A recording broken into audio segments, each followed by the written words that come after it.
All right, so I was gearing up for The Last of Us Season 2.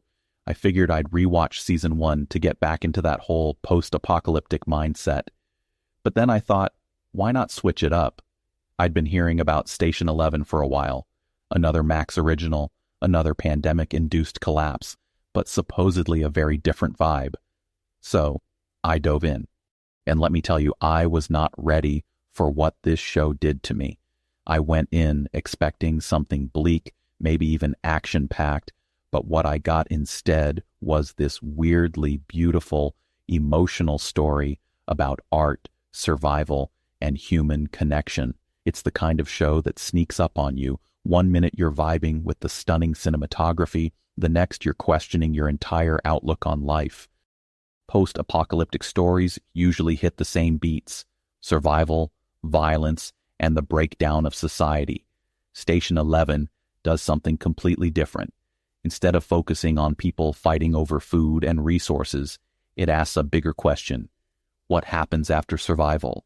What makes life worth living when the world as we know it is gone?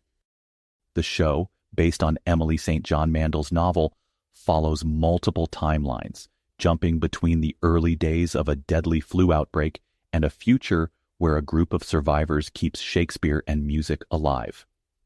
It's less about the collapse of civilization and more about the power of storytelling, memory, and human connection. One of the biggest reasons Station 11 works so well is its characters.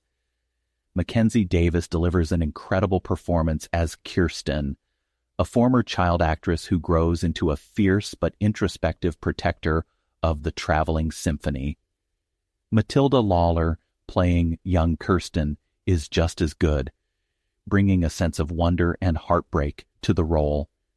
Himesh Patel as Jeevan, an ordinary guy who unexpectedly finds himself caring for Kirsten in the early days of the outbreak, is one of the most grounded and relatable characters in the story. Danielle Deadwyler's performance as Miranda, whose past choices ripple through the entire show, adds another emotional layer. Visually, the show is stunning. It balances eerie, abandoned landscapes with warm, intimate moments of human connection. The cinematography makes the world feel both desolate and strangely beautiful. The soundtrack, atmospheric and haunting, enhances the dreamlike quality of the storytelling. But what really sets Station 11 apart is its perspective on hope.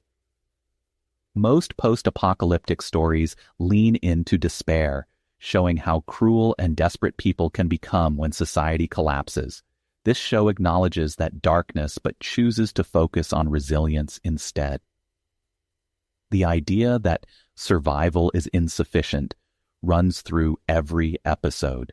It's not enough to just stay alive. People need art, community, and meaning. So, final thoughts?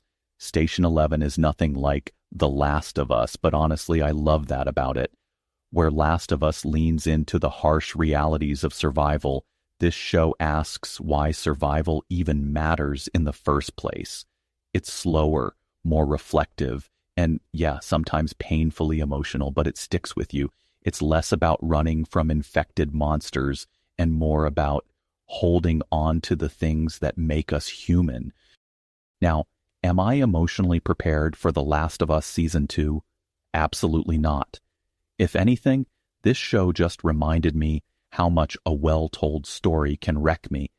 But if you're into post-apocalyptic worlds that make you feel something beyond just dread, Station 11 is 100% worth the watch. All right, that's it for this episode of Bob's Binge Report. Drop a comment if you've seen Station 11, or if you just want to emotionally prepare for The Last of Us with me. See you next time.